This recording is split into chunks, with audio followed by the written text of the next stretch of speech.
Muy amable. Con el saludo cordial de siempre y nuestro agradecimiento a quienes nos acompañan aquí en la sala Zoom y quienes nos acompañan permanentemente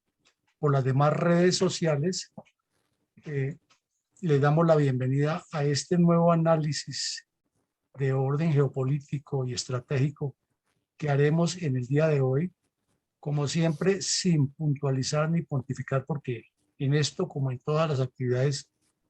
humanas, no está escrita nunca la última palabra y como dice la canción popular, sorpresas da la vida. Vamos a dar algunos argumentos, algunos aportes de lo que hay en el escenario en este momento,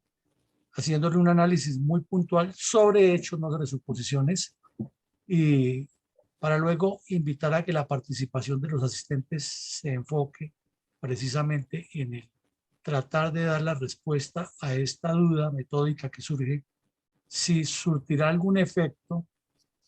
para la terminación de la guerra o para la congelación de la guerra o para alguna cosa que le cambie el curso a esta guerra, el hecho de estar sindicando permanentemente al señor Putin en los últimos días y a Rusia por los crímenes de guerra, más las sanciones comerciales y diplomáticas que se han sumado siempre y que han venido, sobre todo las económicas, increciendo de manera permanente en las últimas semanas. Con base en esos hechos, los invitamos a analizar, a reflexionar y a que nuestros aportes, como dice Rosita, aunque nadie los escuche, sí nos den más claridad estratégica, porque el mundo seguirá teniendo conflictos y como decía Mao Zedong, la política es como la guerra pero sin sangre y la guerra es como la política pero con sangre. Entonces todo lo que se aprenda de estos análisis coadyuva a tener una visión más amplia, una mentalidad estratégica, una visión de estadista o una visión estratégica y una mentalidad de estadista. Hechos estos preludios, comenzamos a ver lo que nos trae hoy la información. Y comenzamos por decir que el alcalde de Kiev acusó a las fuerzas rusas de genocidio. El genocidio es como muchas palabras que hay en el ámbito de la política que a veces se utilizan más con una connotación publicitaria o propagandística o con búsqueda de réditos políticos que en su significado, pero para que tengamos claro, la ley establece que un genocidio es la destrucción metodológica, sistemática, sostenida de una etnia en especial o de un grupo humano en especial, en particular. Entonces, cuando se cometen varios crímenes contra un grupo humano en forma específica y que tienen una sistematicidad y que tienen una orientación muy precisa, se considera que hay un genocidio. Entonces, el señor alcalde de la ciudad de Kiev está diciendo que los rusos cometieron genocidio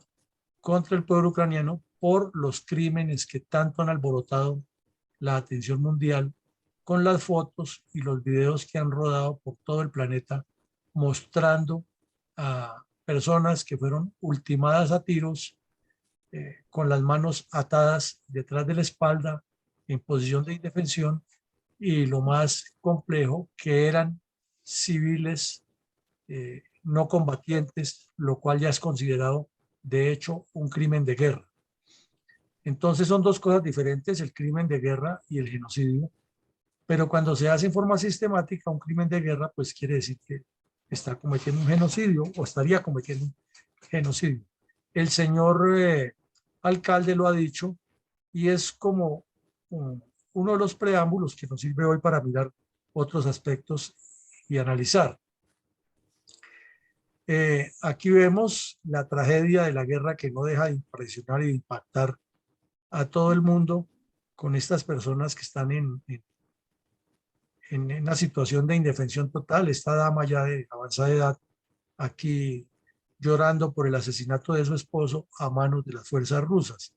Sin embargo, pues desde el Kremlin responden lo más fácil y lo más usual en todos los esquemas dictatoriales o autocráticos, que no, que eso son mentiras, que se trata de una propaganda para prestigiarlos, que fueron los otros los que lo hicieron, que ellos no han tenido nada que ver en eso, etcétera, etcétera. Pero lo cierto es que se habla de que las cifras superan los 300 muertos. Recordemos que hasta ahora la ONU ha establecido con lista de verificación hecha por sus miembros in situ, con fotos y con pruebas muy suficientes, más de 1.400 muertos, pero esos no son la cifra oficial o no son la cifra real porque no se ha podido destapar todas las fosas comunes, ni se ha podido esclarecer el paradero de muchas personas que fueron desaparecidas por los rusos. Entonces, y menos ahora que están regresando muchos ucranianos que ya dan por hecho que la guerra se va a prolongar por años y que vivir en condición de parias en países donde no hablan el idioma, donde no tienen sus mismas costumbres y están en condición de arrimados que prefieren ir a sufrir y a luchar por su patria y a ayudar a los combatientes que están en el frente de batalla.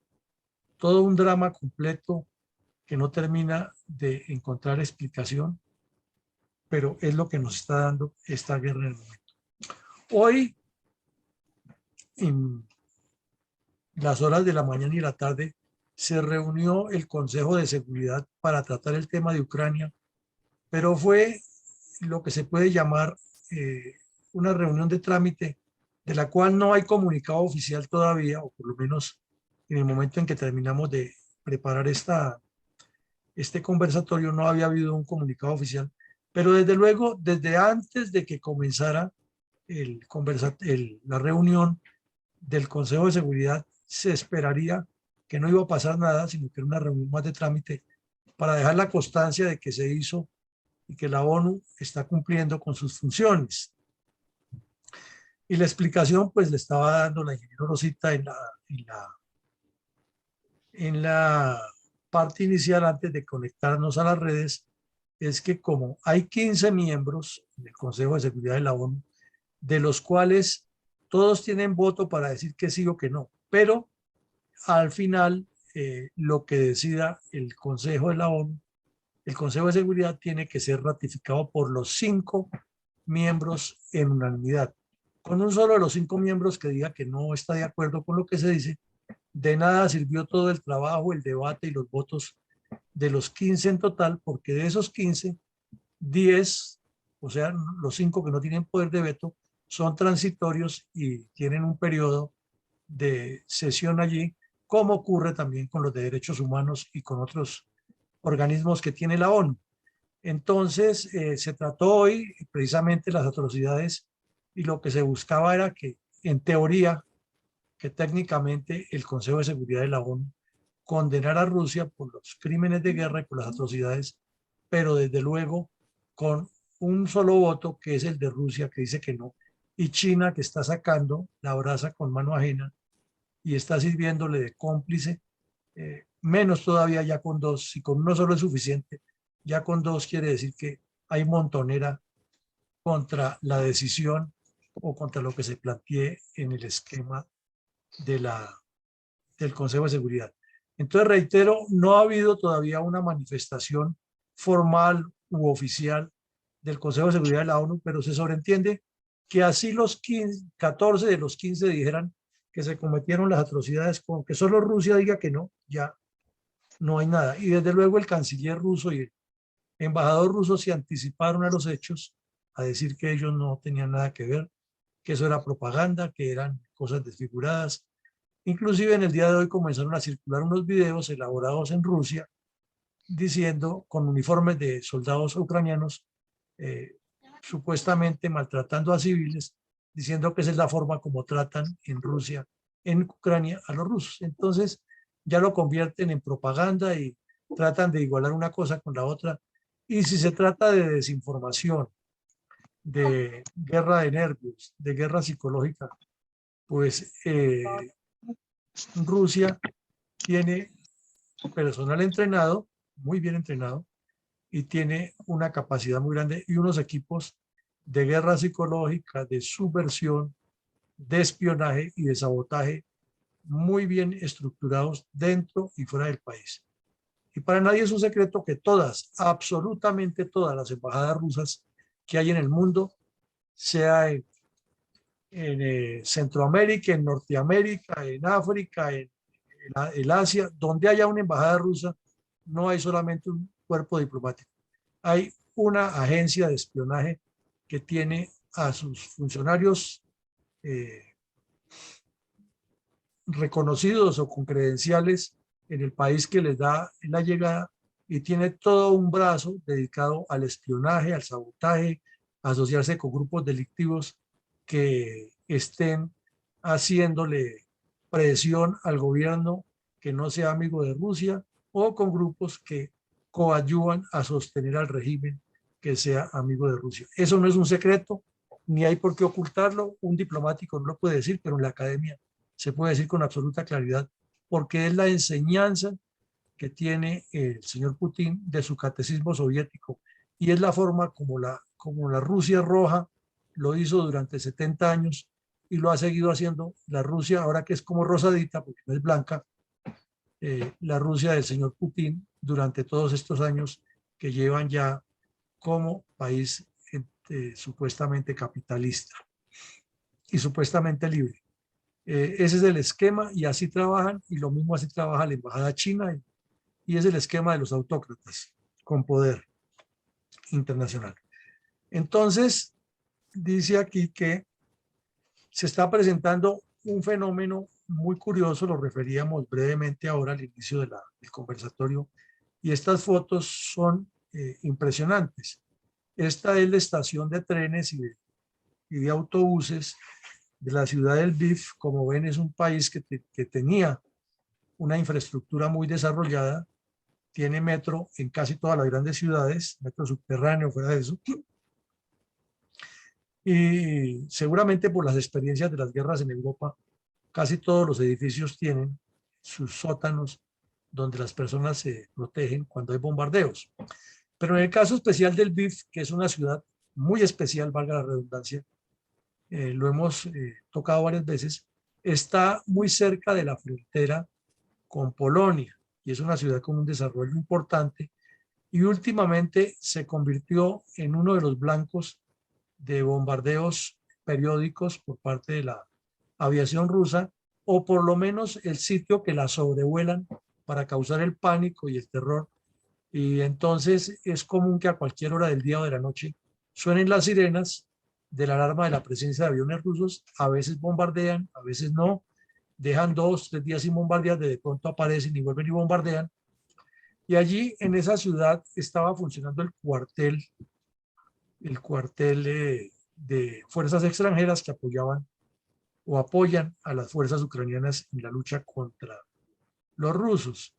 Y sucede que últimamente se ha presentado un fenómeno, es que durante los primeros 15, 20 días de la guerra, fueron millones de personas las que cruzaron por ahí hacia Polonia, hacia Checoslovaquia, hacia el resto de Europa y al resto del mundo buscando la forma de asilarse, en especial señoras con sus niños pequeños o personas ya adultas, también señoras que salieron para protegerse. Pero últimamente se está presentando un fenómeno que siguen saliendo personas también víctimas de los bombardeos, pero también se nota que muchas personas regresan inclusive con sus niños. Y las entrevistas que les han hecho los periodistas, las preguntas que le han hecho los periodistas a estas personas es ¿por qué regresan? Y sobre todo con niños. Y entonces las respuestas más o menos coinciden todas en lo mismo, en que ponen un ejemplo en Checoslovaquia, les han dado apoyo, los han tratado bien, pero no hablan el idioma, no se pueden comunicar, no siempre encuentran traductores y no tienen cómo llevar los niños a una escuela. Las señoras que van de cabeza de familia con esos bebés no tienen dónde trabajar entonces prefieren regresar a su país donde por lo menos tienen con quién comunicarse. Eso lo han dicho varios. La otra explicación que dan es que cómo van a quedarse fuera de su país viendo que hay otros ucranianos que están combatiendo hasta con la propia vida para salvar al país, entonces que ellos o ellas tienen capacidades de cómo, si no tomar las armas, sí pueden apoyar en el tratamiento de heridos, en el cuidado de soldados discapacitados, en la confección de los alimentos, en la distribución, en la organización de las personas, en la educación de los niños, porque hay que pensar que los niños tienen que seguirse preparando. Entonces, si no están abiertas las escuelas, así en un sótano con los libros, los tienen que seguir formando. Entonces está creciendo esa oleada de regreso con el riesgo de que puede ocurrir que una nueva ola de asalto táctico del señor Putin o de las tropas de Putin puedan matar a más personas. Pero los ucranianos, como se dice en el juego de las cartas, están restiados, están resueltos a lo que sea, y ese ejemplo que dieron los que defendieron a sus ciudades ha calado muchísimo. Entonces estos niños se están formando en medio de la guerra y es una generación que va a ser posguerra y no se sabe cuáles serán sus comportamientos. Pero definitivamente muchos ucranianos están asumiendo el riesgo de regresar. Y en esta ciudad del Lviv eh, existe unos subterráneos donde están escondidos muchas señoras con los bebés y allí de alguna manera se alimentan y los alimentan y tienen algún acceso al sistema sanitario y unos controles médicos muy incipientes, pero muchas están tomando la decisión de devolverse inclusive para ciudades que todavía están bajo el asedio de los bombardeos. Un ejemplo increíble o una demostración increíble de lo que puede llegar a ser un ser humano a pesar de la desesperación o del desasosiego que produce la guerra. Esto no está en ningún manual y hay que verlo y leerlo para entenderlo, lo que han vivido las generaciones, y afortunadamente que está quedando muy documentado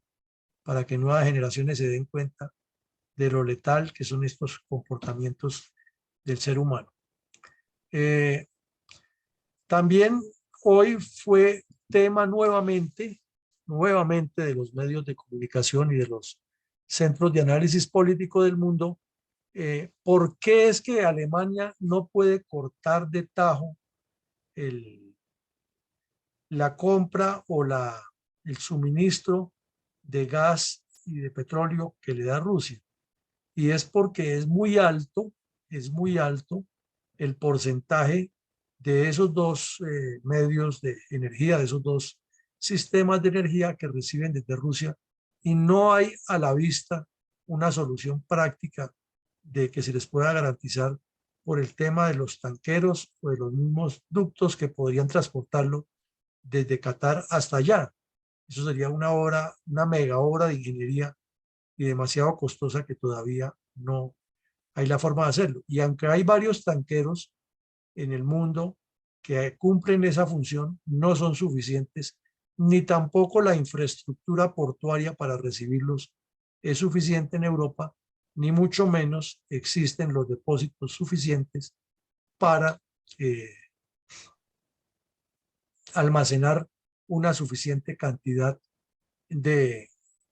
gas o de petróleo y garantizar que durante un buen periodo habría una autosuficiencia. Entonces ha surgido un debate muy grande porque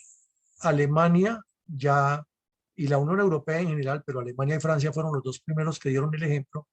que pusieron una fecha para suspender definitivamente el uso del carbón y han venido reemplazando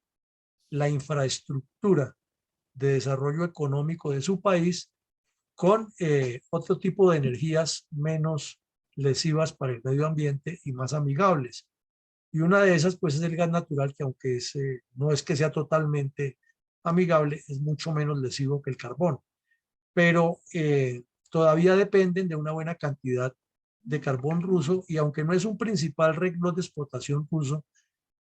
sí afecta sobre todo a los inversionistas privados que generan empleo en Rusia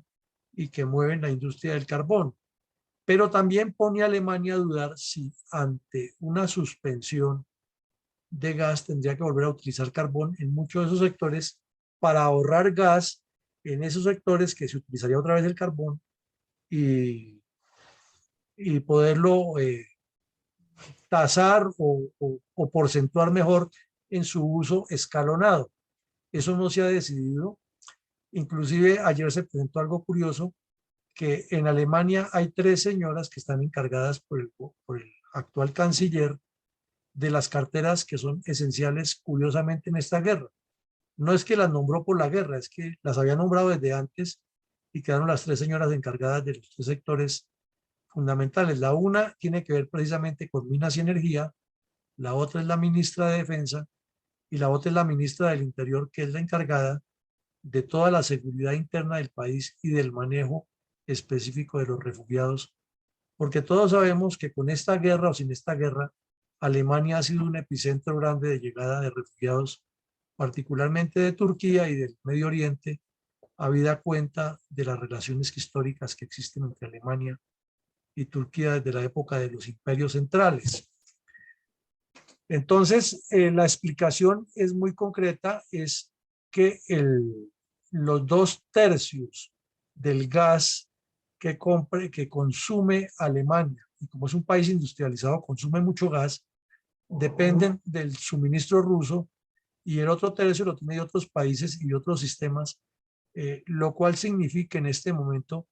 que difícilmente se aumentaría esa proporción. Entonces, ¿qué ocurrió? Que la señora ministra de Defensa, viendo las cosas desde el punto de vista militar, dijo públicamente que había que suspender cualquier suministro de gas o de petróleo proveniente de Rusia. E inmediatamente salió la señora ministra de Energías prácticamente a desautorizarla y dijo que hacer ese recorte o esa suspensión favorecía más a Rusia que a Alemania y que le causaba más daño a Alemania que a Rusia, visto desde las dos ópticas. Entonces, ahí tuvo que intervenir el canciller para evitar que en público 2 altas funcionarias se enfrentaran y debatieran algo que se debe debatir internamente. Pero todo eso genera la guerra y hay países de Europa que también dependen, Italia depende mucho, pero hoy Italia tomó una decisión que más adelante la vamos a ver y todo esto no hace sino caldear los ánimos y poner más retos, pero entre los tantos retos que genera esta situación, porque se dice siempre que a partir de las guerras surgen otras mentalidades para desarrollar la economía, la industria y la investigación científica en la humanidad, también surge la necesidad de que Alemania se dio cuenta que por estar en esa especie de detente armamentista, de no meterse en nada, de cumplir las sanciones que le impusieron en la Segunda Guerra Mundial, de generar dentro de la mentalidad de la población joven alemana una visión mucho menos militarista o mucho menos militar y más civil y de desarrollo científico, se dio cuenta que eso era un error, que necesariamente hay que fortalecer a sus fuerzas militares y a sus organismos de seguridad nacional y que tienen que volver a pensar con la mentalidad que les dejaron Bismarck y Bülow desde finales del siglo XIX, que es la construcción de todo un esquema geopolítico mirando hacia adelante en todos los campos, porque la guerra no es que la descubrieron ayer los que dicen que la llaman híbrida o tecnológica, eso siempre ha sido así y siempre ha habido entes que piensan en que la tecnología tiene que ir de la mano de la guerra y Alemania al final del siglo XIX fue ejemplo de eso, con su geografía política y luego con su geopolítica, que a la final causó las 2 guerras, las grandes guerras. Entonces Alemania está reevaluando eso y ya lo están tratando como un tema de Estado. Y cuando los alemanes hablan de temas de Estado, hablan de muchos años hacia adelante, no de lo que va a ocurrir en un quinquenio o en un cuatrienio gubernamental. Y eso significaría que Alemania podría llegar a tener armas nucleares más adelante y quién sabe qué otro problema. La dinámica geopolítica es impredecible, pero una guerra trae como consecuencia nuevos problemas y esto ya se está visualizando desde ahora. Aquí vemos otra noticia que no es tan pacifista, sino que sigue demostrando que es que se están mostrando los dientes y de verdad, y que lo que se está haciendo va muy en serio. Entonces dice que después de los avances rusos, el grupo AUKUS, o sea, Estados Unidos, Gran Bretaña y Australia, está expandiendo su grupo, su unidad para desarrollar misiles hipersónicos. Esto sí que son palabras mayores, porque resulta que Rusia y China estaban muy eh, elocuentes, muy dándose mucha publicidad en los últimos 10 años con el argumento de que han desarrollado una tecnología hipersónica nuclear, hipersónica de misiles, corrijo, y que se le podían colocar cabezas nucleares a esos misiles hipersónicos y que podían atravesar todo el globo terráqueo en cierto tiempo, y hasta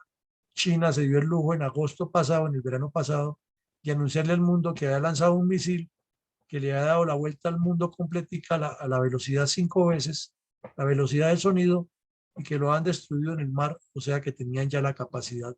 de actuar con rapidez en cualquier parte del planeta. Y Rusia lo ha hecho ya varias veces, Putin lo ha utilizado como una forma de diplomacia coercitiva, y Estados Unidos estaba callado y se decía siempre que posiblemente estaba investigando, pero que no lo estaba desarrollando. Y cuando se presentó el tema de la venta del submarino australiano, francés a los australianos, y que Estados Unidos intervino y se lo terminaron comprando fue a él y no a Francia, y un rifirrafe ahí entre el canciller Blinken y el señor Macron, eh, el tema terminó en que definitivamente Australia va, dijéramos en términos técnicos, a artillar submarinos con tecnología o con capacidad nuclear, y que esos submarinos van a tener una capacidad muy grande para moverse por todo el mar, el sur de China, y llegar hasta las costas de China, hasta las costas de Vietnam, hasta Filipinas, y patrullar toda esa zona en apoyo de la seguridad que brindan las fuerzas estadounidenses de la séptima flota y del octavo ejército. Entonces, hasta ahí, en ese momento, China sacó los dientes y dijo que comenzó a amenazar. Se tomó Hong Kong y luego fuera de eso amenazó que iba a tomarse Taiwán, y entonces Estados Unidos le advirtió que quieto ahí en primera, porque si ustedes tocan a Taiwán ya la cosa cambia de claro a oscuro. Pero lo cierto es que ya ayer de frente, en una reunión, anunciaron lo que ustedes leen en el sector o en la franja derecha, de que están trabajando desde hace días, no que van a comenzar a trabajar, que están trabajando en reactores nucleares con el Reino Unido y la Gran Bretaña en el Mar del Sur de la China, que hicieron una inversión Estados Unidos internamente de 3.800 millones de dólares para hacer algunas investigaciones en aspectos de computación cuántica, inteligencia artificial, sistemas militares autónomos, capacidades cibernéticas, guerra electrónica y otras tecnologías para combatir cualquier agresión de Rusia o de China contra Australia y contra los países del sudeste asiático. Entonces vemos que no son anuncios de poca monta, no son propaganda de desviación, sino que son realidades de lo que está ocurriendo y que ponen al mundo más en vilo frente a los anuncios del señor Putin y a las maniobras que está haciendo allá, y que podría suceder un escalamiento del conflicto en cualquier momento. Bueno, y aquí dice que en medio de los escombros siguen las dudas de que muchas de las personas que no aparecen en Kiev pueden estar ya muertas, ya completamente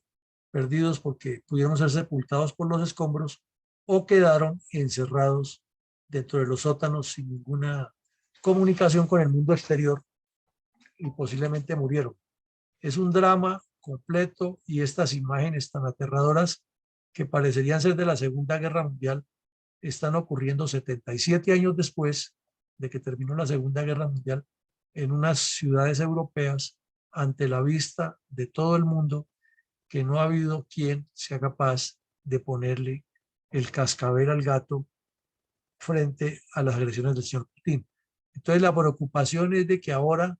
en la medida que vayan removiendo escombros, van a aparecer muchos muertos, personas que están desaparecidas luego de los bombardeos que probablemente han podido perder la vida o por efecto del bombardeo directo o por efecto indirecto al ser sepultados por los escombros. Luego aquí se hace un análisis de acuerdo con la tendencia que parecería tener la nueva dinámica de las operaciones rusas. Recordemos que inicialmente había tres frentes, uno aquí en el nororiente de Ucrania o suroccidente de Rusia, otro aquí por el norte que venía de Bielorrusia y el otro frente era todo el sur, oriente, pero más que todo el sur, desde Crimea hacia Mariupol y aquí a la ciudad de Odessa, que queda más o menos en este punto. ¿Qué ocurrió? Que la semana pasada, intempestivamente, el señor Putin, frente a esa guerra de desgaste o de atritio que sufrió él en tierra, mientras él la hacía desde el aire, en tierra la sufrieron sus tropas, le anunció al mundo que ya la primera fase había terminado y que se iba a concentrar aquí. Y el sábado comenzó el repliegue de tropas hacia Rusia y hacia Bielorrusia, y lo que han mantenido son unos bombardeos eventuales en algunas ciudades, pero eso no quiere decir que definitivamente renunciaron al objetivo de Kiev. Y que ahora apuntan todos los indicios es que entre Luhansk y Donetsk, como lo vemos aquí, esta es la famosa zona de los prorrusos separatistas más conocidos como el Donbass. Hay unas franjas que definitivamente, a pesar de que los paramilitares rusos se las tomaron desde el año 2014, no han podido gobernar y las fuerzas ucranianas les han tenido un asedio permanente. Entonces hay una ciudad que es clave ahí, que es Sloviansk. Entonces se presume que los próximos días las noticias de los peores combates, ya con muchísimas más fuerzas rusas, se va a destruir esta ciudad completamente, porque es la que les ha impedido que haya una unidad entre las dos y que les ha impedido que tomen el control de esta otra ciudad que ha sido muy valerosa, no solo en esta guerra, sino 8 años. Los ucranianos hayan demostrado un valor increíble, es poder controlar todas las minas de carbón que hay alrededor y otros recursos minerales, pero naturalmente para avanzar ya en la ocupación geoestratégica, tomar definitivamente a Mariupol, unirla con Crimea, seguir hacia Odessa y hacia Transnistria. Entonces querría decir esto, que lo que quieren armar es una media luna inversa desde el suroccidente hasta el suroriente y seguir y retomar el avance hacia Kiev, porque hay que mirar que esta operación tiene unos objetivos muy claros, un objetivo geopolítico que es Kiev, un objetivo estratégico que es consolidar esta zona del Luhansk y lograr el reconocimiento ruso de Crimea, de Luhansk, y unirla y conquistar el sur, ese es el estratégico. Y los tácticos son completamente destruir estas ciudades para consolidar el objetivo estratégico. Entonces, ¿cuál es el problema que hay aquí con las tropas que se replegaron? Que quedaron tan golpeadas, que perdieron tanto equipo, más del que calculaban, y Rusia no es que sea un país boyante para estar produciendo armamento o estar reemplazando el armamento, como si lo puede hacer Estados Unidos y parcialmente Gran Bretaña. Entonces fueron golpeados muy duro. Lo explicábamos que la estrategia o la táctica mejor ucraniana funcionó atacando los convoyes de abastecimientos y quemando los ataques con los misiles que les disparaban. Entonces las tropas se quedaban sin abastecimiento o con un abastecimiento muy pobre, y por eso explican algunos residentes de algunas de estas ciudades que han sido atacadas, que los primeros días los rusos llegaron muy serios y muy amables, y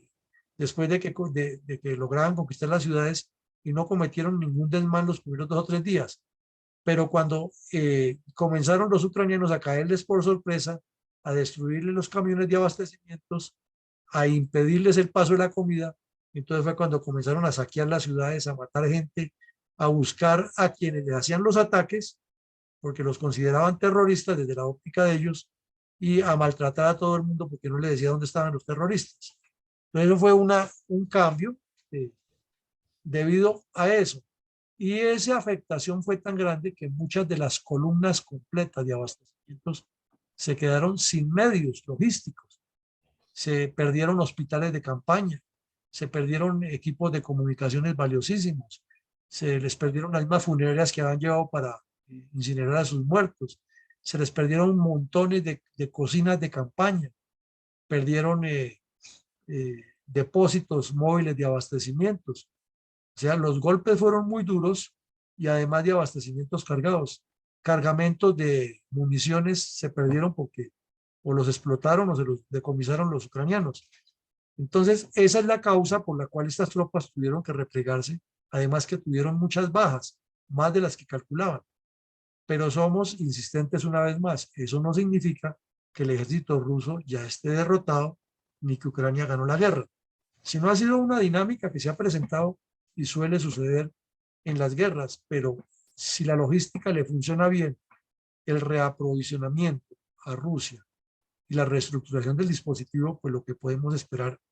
son cuestiones difíciles. Ahora, hay un inmediatismo de muchos analistas que salen en los medios a hablar, que consideran que ya esto está echado para atrás y no se dan cuenta que le quedan 9 meses por delante a Rusia para hacer la nueva aproximación a invadir a Kiev, y que para eso lo que necesita es machacar insistentemente aquí al oriente para romper este cordón umbilical que es el que no les ha dejado avanzar entre el centro norte de Ucrania y el oriente, el centro oriente del mismo país, con estas ciudades que es donde las fuerzas se han visto estancadas por la razón que explicamos aquí, que la repetimos una vez más. No es que los tanques rusos no pudieran sobrepasar estas ciudades, claro que las pueden sobrepasar, porque los demás no tenían el plan de barreras tan sólido para contenerlos. El problema es que intencionalmente los dejan pasar y cuando vienen los abastecimientos se los destruyen. Entonces, ¿qué sacan estos con estar aquí armados si se les acaba la munición y no tienen quien los abastezca? Si se les acaba el combustible y cuando llegan a los surtidores de combustible los esperan 3 o 4 partisanos y les vuelan los tanques. O si les arman unos combates semiurbanos, los conducen a una trampa y les destruyen 4 o 5 tanques, obligatoriamente los fuerzan a retroceder. Y si al retroceder vienen y se encuentran con estas retaguardias móviles que tienen los ucranianos, pues les va muy mal. Entonces, eso es lo que no han podido y esa es, repetimos una vez más, es la explicación por qué viene la Fuerza Aérea con tanta furia y con tanta sevicia a destruir las ciudades, porque dicen que ahí están los terroristas, como los llaman, o los traidores, como lo llama Putin, y que hay que machacarlos para que cedan. Y lo otro es para evitar que estas personas reciban abastecimientos que no tengan agua potable, que no tengan energía eléctrica y que el frío, el gas por el frío los afecte. Pero con esa creatividad que han demostrado los ucranianos, es apenas lógico de pensar que los ductos por donde se mueve el gas han sido ya perforados, lo que llaman en México el huachicoleo, y aquí lo llaman los pimpineros en Colombia. Ya esos ductos también han sacado gas, y como hasta el momento la OTAN no le ha dado el visto bueno a Ucrania para que los vuele, porque esa sería otra opción, destruirlos, pero también salen ellos sacrificados. Entonces, los ductos que mueven el gas desde Rusia a Europa están funcionando en territorio ucraniano y nadie los ha tocado. Se consideran por ahora intocables. Pero todo eso pasa y se está exponiendo el señor Putin a cosas peores. Entonces, la conclusión que nos da es que, así como el Instituto de la Guerra, que es la más entidad seria que hay analizando esto, dice que el objetivo es sobre el Loviansk y que va hasta consolidar esta zona, es probable que el plan del señor Putin sea eso, consolidarlo, consolidar el sur, consolidar el occidente y avanzar hasta esta ciudad que los tiene desde hace rato botando saliva, que es la ciudad de Dnipro, porque ya es el paso anterior para llegar a Kiev. Eh, por eso no se han metido todavía tan a fondo con esta ciudad, porque aquí alrededor de Kiev han machacado insistentemente a varias ciudades como Irpin, que es una de las más conocidas, que queda aquí al noroccidente, y que la han golpeado insistentemente, pero son los que no le han dejado acercarse a Kiev. Entonces consideran que tomando este sector, al tomar a Dnipro, quedaría liberado todo el oriente. Pero no es el punto de vista que dicen algunos de los analistas, que ya controlando este oriente, Putin entra a negociar. Él no va a negociar nada, ni Ucrania tiene que negociar nada. Él va a seguir machacando al occidente y al sur, porque él quiere a Ucrania completa para dominarla y seguir en su objetivo más hacia adelante. Que le cuesta mucho, le va a costar mucho, pero en medio de su elucubración mental que se hace, seguirá intentándolo. Entonces, por ahora, este repliegue aquí significa que hay refuerzo, reabastecimiento, reorientación, eh, remozamiento completo de las tropas. Y mientras hace todo ese ejercicio y los reentrena y los tratan por el estrés que les quedó de esta experiencia negativa, va a incrementar los ataques en este sector, a ver si logra eso, y es deducible y es lógico pensar que luego volverá por Dnipro, que mientras tanto seguirá aquí avanzando por el sur y que el occidente será blanco de nuevos bombardeos para evitar precisamente que todo el apoyo que llega por occidente sea bloqueado y que por el mar Negro no vaya a entrar nada. Es cuestión de lógica de entenderlo así, como lo está mirando el señor Putin. Sin embargo, en este momento todos los análisis se centran en que los combates nuevos vendrán aquí, pero esto es apenas una necesidad y una distracción de lo que se deduce estratégicamente que va a pasar. Dice también que mientras Zelensky se quejó hoy fuertemente en el Consejo de Seguridad de la ONU y les dijo que si estaban dispuestos a acabar la ONU o que para qué servía la ONU, palabras más, palabras menos. Bien hecho. Entonces, en ese orden de ideas, mientras Zelensky sigue aprovechando cuanto escenario internacional le dan, porque ha podido hablar con los parlamentos de varios países, con los medios, le dieron hasta participación la noche de los premios Oscar, lo presentaron en directo para todo el mundo, y hoy habló ante el Consejo de Seguridad de la ONU y los cuestionó fuertemente. Entre tanto, el Occidente, encabezado por Estados Unidos, está presionando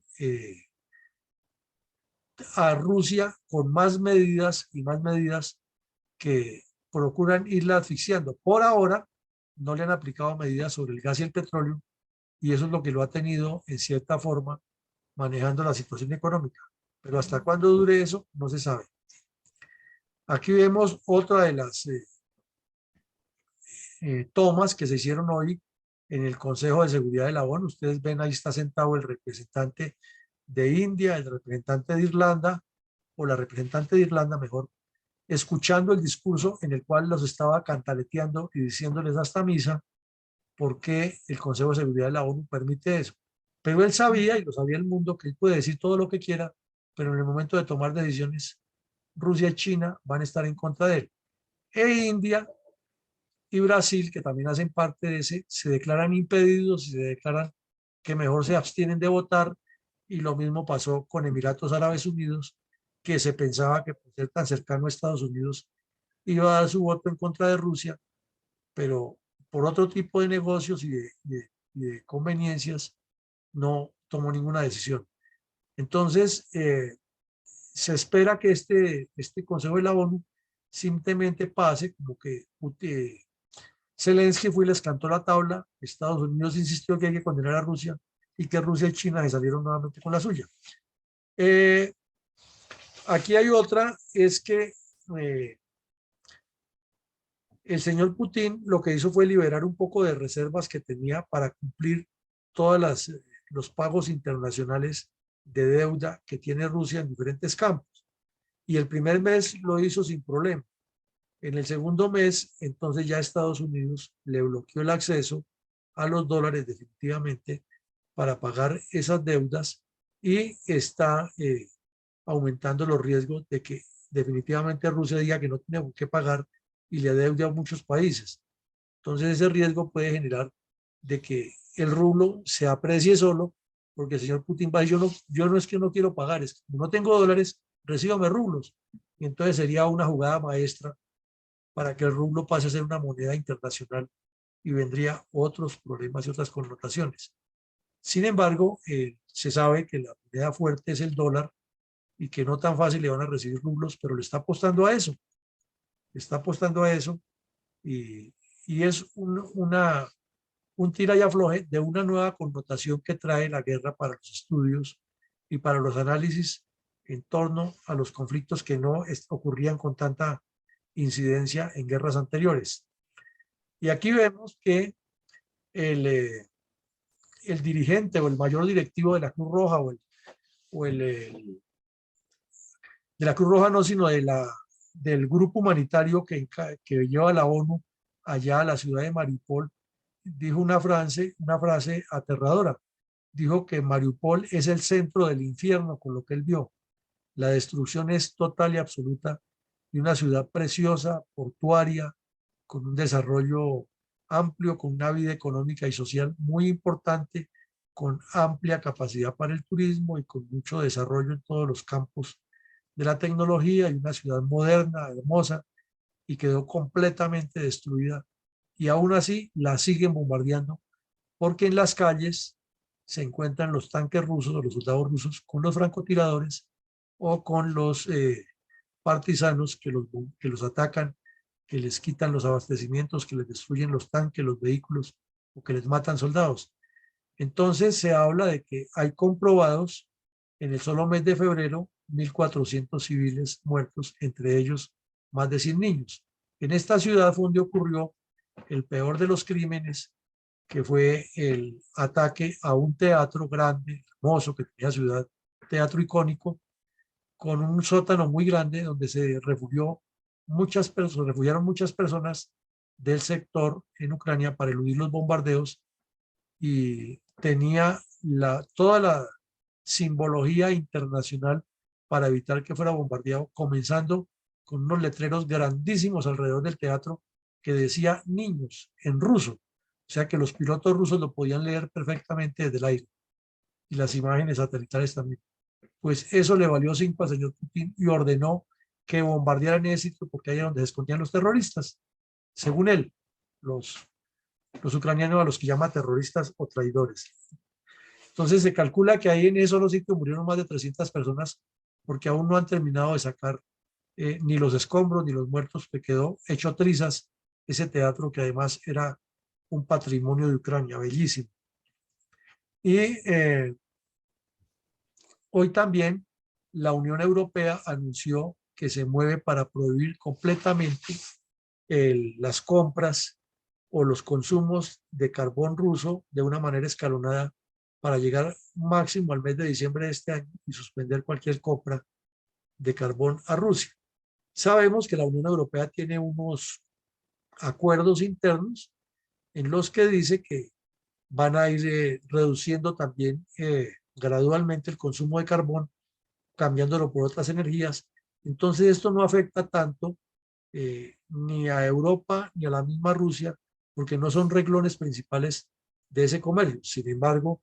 un dólar que le deje de entrar al señor Putin por las compras de cualquier producto en esta situación de guerra es un dólar que le va a hacer mucha falta para su esfuerzo de guerra. Eh, esta señora se está caracterizando y va a seguramente a ser una firme candidata para ser el premio Nobel de Paz este año, que lo más probable es que se lo den a Zelensky por lo mediático. Pero esta señora ha asumido unas posiciones muy claras al frente de la Unión Europea, es una holandesa, se llama Ursula von der Leyen, y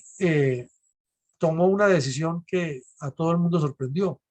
y es que recién salidas las tropas rusas decide viajar en avión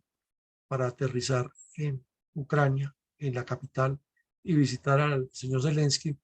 y venir a coordinar todos los apoyos que le puede dar la Unión Europea a Ucrania. Y naturalmente todos deducimos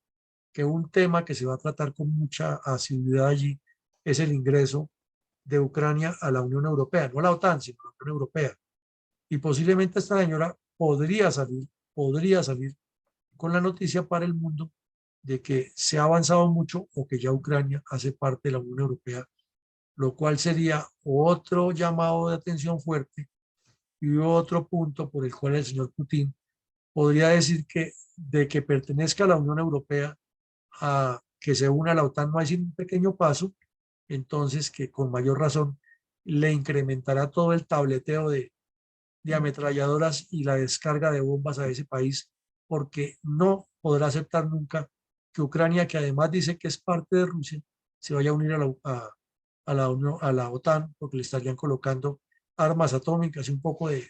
ficción que el señor pone alrededor de eso y que eso es una amenaza contra Rusia, etcétera, etcétera, etcétera. Hoy ocurrió otro de esos crímenes de guerra y esos actos que no se deben cometer, y había un depósito de ácido nítrico que utilizan con fines industriales en el oriente de Ucrania y las fuerzas rusas lo bombardearon. Aquí no cabe otra vez el cuento de que es que es un daño colateral, que fue que los pilotos se equivocaron, porque la aviación rusa, la Fuerza Militar Aérea Rusa, está súper desarrollada y tiene unos equipos de altísima tecnología y sus bombardeos son quirúrgicos. Que un piloto se equivoque de vez en cuando en una coordenada o el programador la dé mal, eso es eventual, pero que ya bombardeen exactamente un depósito de ácido nítrico con los daños que eso puede ocasionar al medio ambiente y a la salud, eso es intencional y es otro crimen de lesa humanidad. Es buscando aflojar a esa gente, o se rinden porque Rusia no está dispuesta a cambiar su mentalidad. Entonces, otra arandela que se le va uniendo a estos piñones. Y en el día de hoy, Italia expulsó a 30 funcionarios diplomáticos rusos. Y obviamente Moscú anunció que va a retaliar y hará lo mismo. Eso sí, es de esperarse que lo va a hacer y de una manera muy rápida. Y paralelamente, España expulsó a 25 y los acusan claramente en ambos casos de espionaje, porque dicen que España e Italia tienen que proteger su seguridad nacional. Pero eso es como el cuento de descubrir que el agua moja y que el aire es importantísimo para que los aviones se mantengan en vuelo. Eh, Eso se sabe de antemano. Y repito, no es ningún secreto que los funcionarios diplomáticos de Rusia y de China en el mundo son agentes de inteligencia y que las embajadas, además de cumplir con la labor diplomática y comercial, cumple labores de espionaje de frente, sin ponerse con tanta clandestinidad. Y en Estados Unidos se sabe abiertamente que los funcionarios diplomáticos rusos son espías. Eso lo sabe cualquier estudiante de relaciones internacionales en Estados Unidos. Y naturalmente están muy bien correspondidos porque todos los funcionarios que, estadounidenses que van a Moscú también van a hacer lo mismo. Es una guerra permanente que tienen de espionaje desde los consulados y las embajadas, que no se oculta y que tienen agentes y agentes dobles, porque hay unos que trabajan para ambos lados, pero eso es muy común en esas relaciones a ese nivel. Entonces llegamos al final y volvemos a la pregunta que es la que le pedimos a los asistentes, que nos ayudemos y con todos estos avatares que hemos visto hoy de lo que nos trajo, lo que parcialmente nos trajeron las noticias, ¿habrá algún efecto decisivo para que la guerra varíe favorablemente a la paz, o al contrario, esto y las indicaciones por los crímenes de guerra pues, incrementarán las tensiones e incrementarán la guerra? Entonces le pido el favor a mi coronel Alarcón si nos ayuda con las participaciones. Con mucho gusto, mi coronel. Nuevamente recordarles a las personas que van a intervenir su espacio de 2 a 3 minutos. Si tienen alguna otra aporte.